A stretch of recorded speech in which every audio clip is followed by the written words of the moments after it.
Halo semuanya, teman-teman semua dan guru ini, kami dari kelompok mata kuliah Introduction to AI akan mempresentasikan proyek UAS kami yang berjudul Komparasi Model Klasifikasi, Analisis Kausalitas, dan Eksperimen Etika Bias AI pada tingkat stres akademik mahasiswa, sistem mahasiswa UPJ.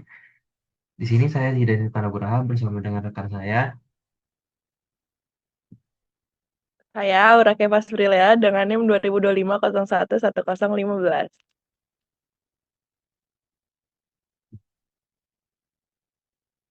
Oke, memasuki perkuliahan semester pertengahan, beban tugas mingguan yang menumpuk serta waktu tidur yang tidak teratur sering sekali menjadi pemicu utama stres akademik pada mahasiswa UPJ, Sistem Informasi UPJ. Proyek ini hadir sebagai solusi preventif cerdas berbasis machine learning untuk mendeteksi risiko stres secara dini, bukan sekedar reaktif. Nah, di sini kami merumuskan 3 pertanyaan kunci. Pertama, atribut apa yang paling dominan memicu stres? Kedua, algoritma mana yang paling akurat untuk data lokal kita? Ketiga, dan apakah model AI yang dibuat sudah memenuhi unsur keadilan atau fairness?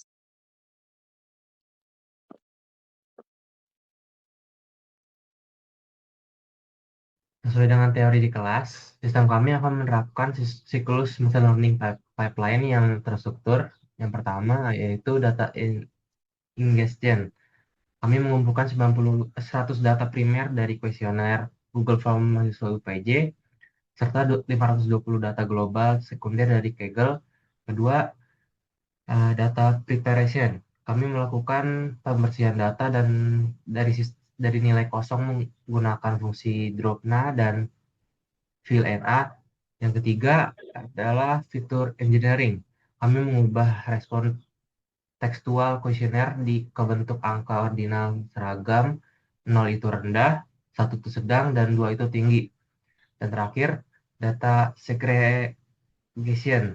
Data lokal kami dibagi secara adil dengan rasio 80% untuk training set dan 20% untuk testing set. Masuk ke bagian hasilnya, kami melatih algoritma untuk melihat kriteria mana yang paling memicu stres melalui analisis fitur importance. Hasil komputasi dari data asli kuesioner mahasiswa UPJ menunjukkan grafik yang cukup menarik.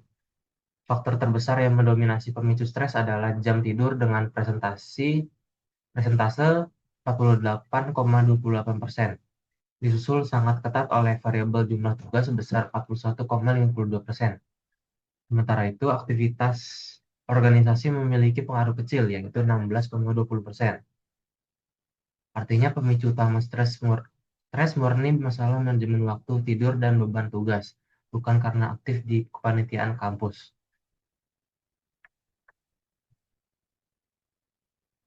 Selanjutnya, untuk membongkar hubungan sebab akibat yang lebih mendalam, kami menerapkan konsep Bayesian Network dari pengerjaan minggu 14 melalui struktur graf berarah atau DAG.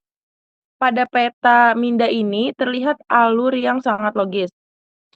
Variabel jumlah, tugas bertindak sebagai akar masalah utama yang mempengaruhi jam tidur sekaligus memicu kecemasan mahasiswa.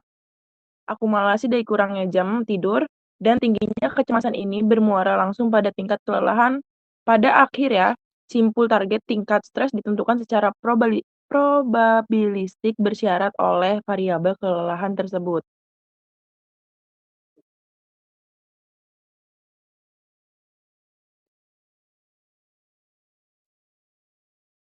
Lu di mute lagi. Udah kan, Kak?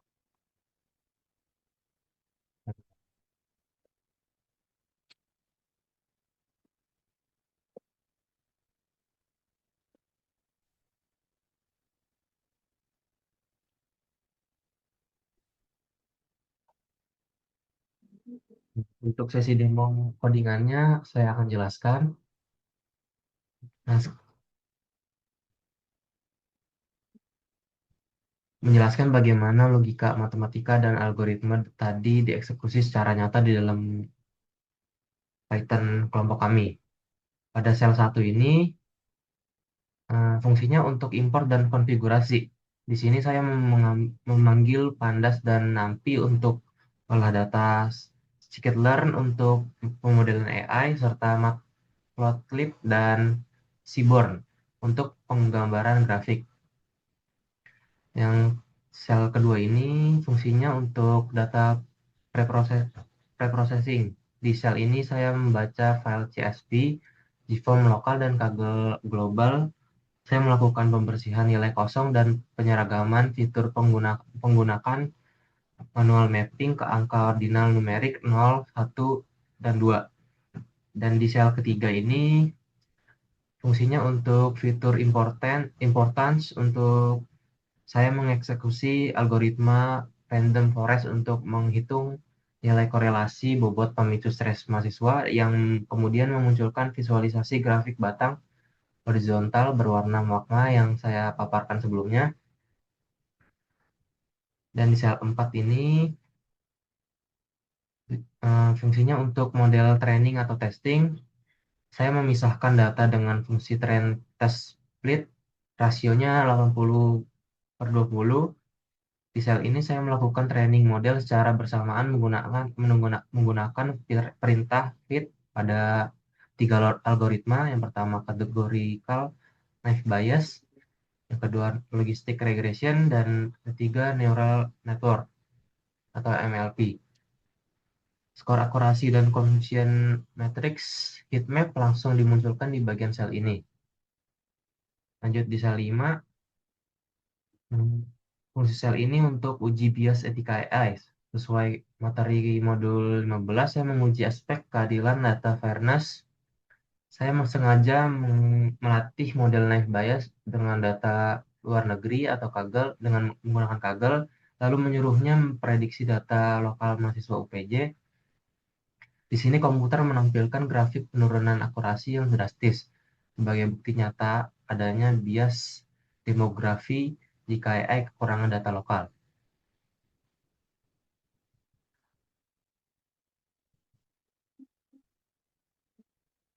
Melanjutkan penjelasan Kak Zidan dari hasil eksekusi codingan tadi, ini adalah rangkuman perbandingan dari ketiga model klasifikasi AI yang sudah diuji pada data responden lokal kita.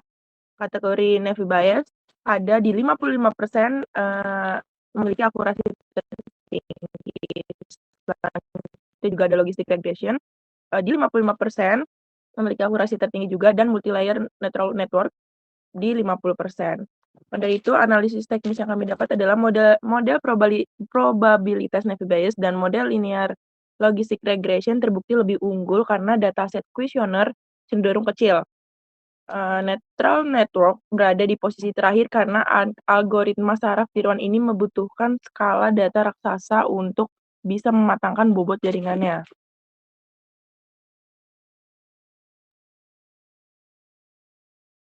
Dari hasil visualisasi uji bias yang dijalankan pada sel 5 tadi, kami mendapatkan grafik komparasi lintas demografi yang krusial ketika model dilatih menggunakan data global Kaggle dan dipaksa menebak data lokal UPJ.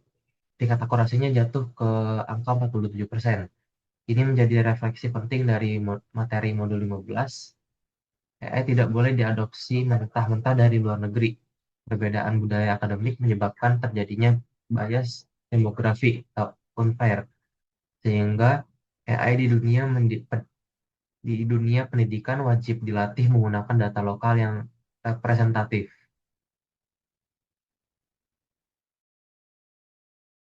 Oke, berdasarkan dari kesimpulan akhir dari penelitian tugas akhir kelompok kami, dapat disimpulkan bahwa akar masalah stres mahasiswa Sistem Informasi UPJ bersumber dari faktor jam tidur 42,28% dan beban jumlah tugas 41,52%, bukan karena aktivitas organisasi. Algoritma terbaik untuk memprediksi resiko stres mahasiswa secara otomatis adalah Naive Bayes dan logistic regression dengan akurasi 55%. Penerapan sistem cerdas harus patuh pada pilar etika AI, yaitu wajib menggunakan data lokal agar keputusan yang diambil adil, transparan, dan terhindar dari bias demografi.